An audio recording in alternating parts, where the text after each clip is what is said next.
lore spoilers. If you want to go into Season 2 completely blind, I don't know why you clicked on this video. So let's jump into the meat and potatoes in 3, 2, 1.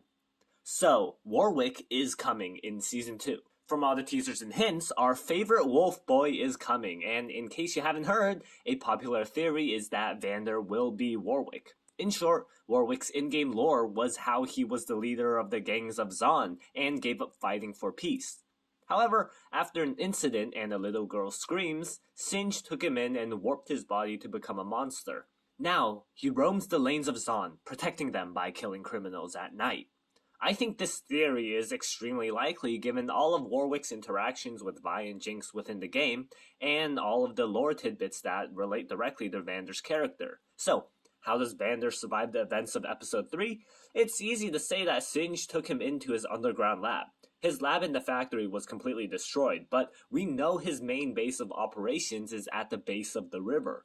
The fire and explosion might not have damaged him that much considering Singe's minor injuries after the time skip. It's possible that he was able to immediately get up following the events of the explosion and drag Vander's body to his lab. Maybe Silco authorized Vander's resurrection, but I find that unlikely as Silco would probably talk to Warwick instead of the Vander statue within this scene. For me, I think that Singe respected Vander immensely and undertook this project secretly to bring back someone he looked up to. So, Warwick comes alive in Season 2. Now what? Given Vander's last words, take care of Powder, I see it likely for Warwick and Jinx to team up in Season 2. Especially since Vi will be busy in Piltover, Vander's last words raise a lot of flags when it comes to foreshadowing. After Season 1, Jinx is basically alone.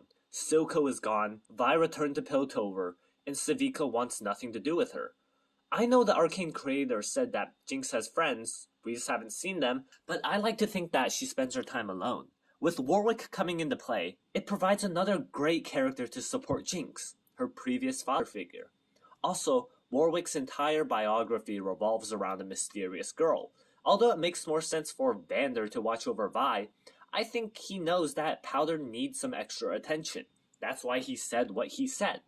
Warwick, as a tank and a melee combatant, perfectly complements Jinx's fighting ability. As a duel, I think they will defend the lanes of Zaun in Season 2. On a separate note, Warwick might be more of a monster than a father figure. His in-game lore also focuses on his hunger for blood, causing him to kill indiscriminately at first.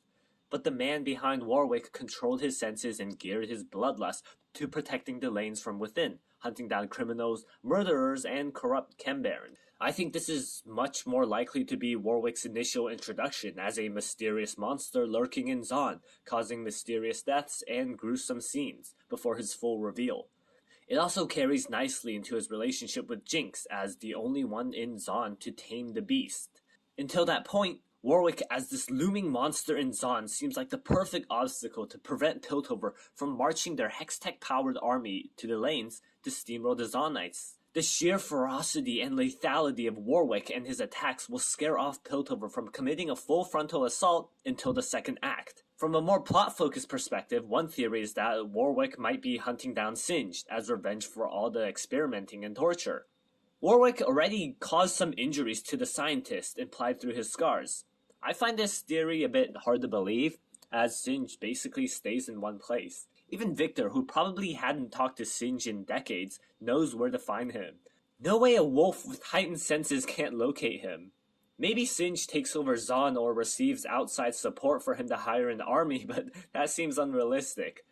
At most, he gives away prototype Shimmer to create a Shimmer army to defend himself. But overall, it's pretty easy to kill Singe. I think it's much more reasonable to pair up Warwick and Jinx. It makes them a really good combo against Caitlyn and Vi. It would be Brawler versus Brawler and Marksman versus Marksman. Just this matchup alone basically confirms Warwick and Jinx together. Warwick will have some lucidity issues, not understanding what's going on around him, and slowly gaining consciousness throughout the season. Now, how will this season conclude for Warwick? I think it's fairly likely he dies. Going off the guess that Season 2's last episode starts with Vander's flashback, Warwick might die in this episode. It can be the trope that something gets introduced in the season just to get killed off later. I see Vander's death as necessary to progress the relationship between Piltover and Zaun, and Vander coming back might regress the power dynamic within Zaun. I also can't imagine how he continues existing after the season ends. Will he get locked up in a cage forever, or will he keep roaming the lanes? I think for his character, it makes the most sense for him to come full circle and fully realize his consciousness as Vander by the last episode. But then his character will then seem pointless, just being Vander again, watching over Vi and Jinx. It would give his whole character meaning by dying in an important thematic death rather than just being alive for the sake of being alive. When asked to describe Arcane, one of the showrunners described Rubicon, the point of no return. Although this might describe Jinx, as she might be far too gone to be redeemed, it may also represent Warwick, as his sanity is far too scattered. Warwick might regain some consciousness and be asked to put down before he loses control again, encapsulating one of the major themes in Season 2 as someone who's actually far too gone. I do admit, my guess is for Warwick's outcome in Season 2 to be pretty weak, as we don't have much to go off of what to expect from him. But in the end, I'm super excited to see how the writers portray Warwick, as Vander's resurrection in Arcane universe will surely complicate the stories of Zaun, Jinx, and Vi.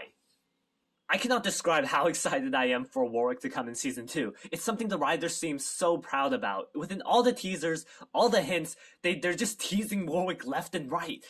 His character can just go in so many directions.